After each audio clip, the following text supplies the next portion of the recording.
Hello, this is T West, and welcome to Afro Synergy. So it was on September 16, 2011, as the NATO rebels gathered, praying before facing devastation and losses and a defeat as they prepared to attack the towns of Bani Walid and Sirte. This was a classic case of David versus Goliath, the mighty Libyan military aligned against the most powerful nations in the world, the United States Air Force, the British Air Force, the French Air Force, and thousands of rebels, NATO rebel allies, surrounding the cities of Bani Walid and Sirte. A classic David versus Goliath. All the world just knew there is no way the Libyan military can take on such an arrayed alliance of power and determination and be victorious.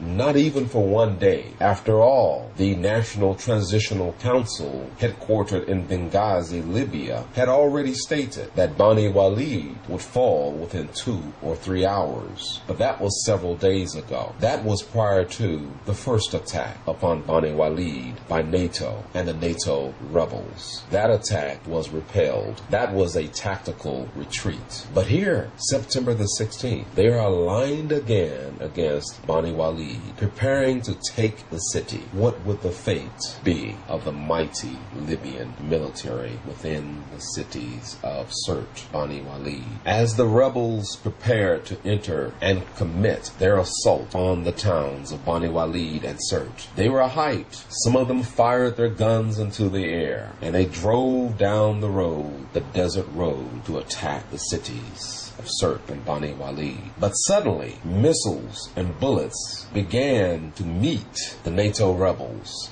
Some of them were cut down by the bullets that came against them, fired by the mighty Libyan military in the towns that was said to be surely their last stand. The rebels were shocked. They were amazed. They became very fearful as their comrades were cut down by the mighty Libyan military. It did not matter that NATO was bombing the Libyan military from the skies, and that the town of Sirte was surrounded by more than 4,000 NATO rebels. The valiant Libyan military fought on. They fought like there was no tomorrow. The tribes surrounding the area, they could not help but be amazed at the courage, the valiant courage of the Libyan military, fighting against all odds, fighting for the freedom, the sovereignty of Libya, fighting not to come under the slave rulers of Europe and the United States, not to become enslaved to the international bankers of the World Bank and the International Monetary Fund. They fought, and they fought. They fought for the Libyan people. The young man who had been duped, who had been tricked into fighting against their own government, fighting to overthrow the good life that Muammar Gadaffi's government had brought to Libya. Did they not know that Libya owed no foreign debt? That all of them had a free college education? That many of them traveled around the world as their parents and friends in Libya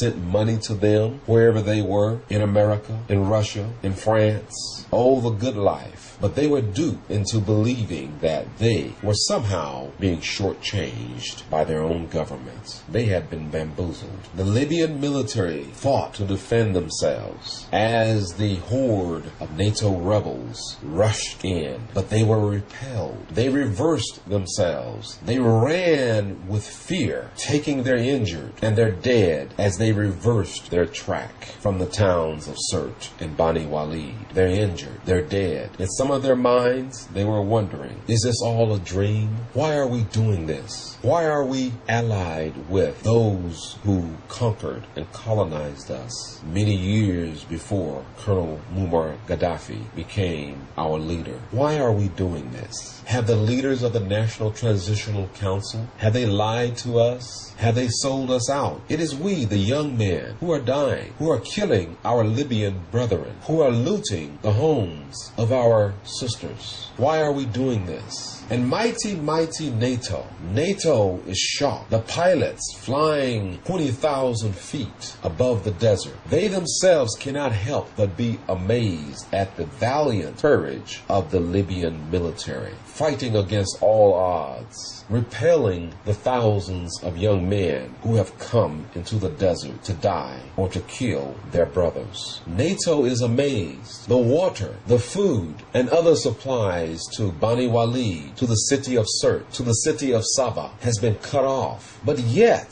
the people, the Libyan people of those towns, fight on. What is it that they are fighting for? The NATO pilots ponder. We are told that we are bombing to protect civilians, that we are bombing to bring freedom, to bring liberty, to bring justice, to bring democracy to the Libyan people. But why would the Libyan military fight so valiantly, so courageously, when all of the odds are stacked against them? What is it that they fight for? Oh, but the pilots think we're only following orders. We are not the ones who decide this. We are told what to do. But oh, are we not humans? Do we not have feelings? Do we not have families? Again, what is it that these valiant, courageous Libyan soldiers, what is it that they're fighting for? Why do they fight so hard? Why do they not just give up? After all, we are bombing them so that they may be free, so that they may be free of a tyrant, of a dictator, a tyrant, a dictator who brought them wealth, who brought them free college education, who brought them water from the deserts to make the deserts green, who brought them one of the highest standards of living in the world and the highest standard of living in all of Africa, who brought them the highest human development index on the continent of Africa, comparable to that of many European countries. This tyrant, this dictator, Muammar Gadaffi. Why? Why are we doing this?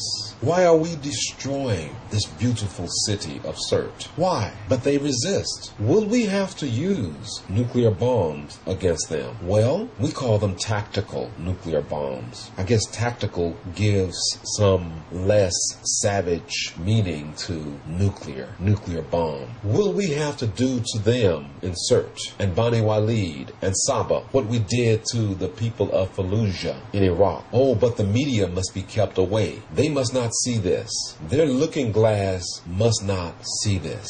It must all be censored. The websites that show what is happening in Libya, the truth of Libya's past and current, those websites must be censored. Denial of service attacks, they must be taken down, because only our propaganda, our storyline must be the storyline that prevails. The people must not know that all is the opposite of what reality is in Libya. So again, September 17th has passed, and the NATO rebels have aligned themselves, have regrouped, have licked their wounds, have buried their dead, and they have aligned once again against the towns of Saba, Sirte, Bani Walid. Oh world, do you see, do you hear, do you know the force that you embrace? Have you ever considered that that same force will turn against you? Those same bombs, those same missiles that they use against others, they will use against you. This is T West with Afro Synergy.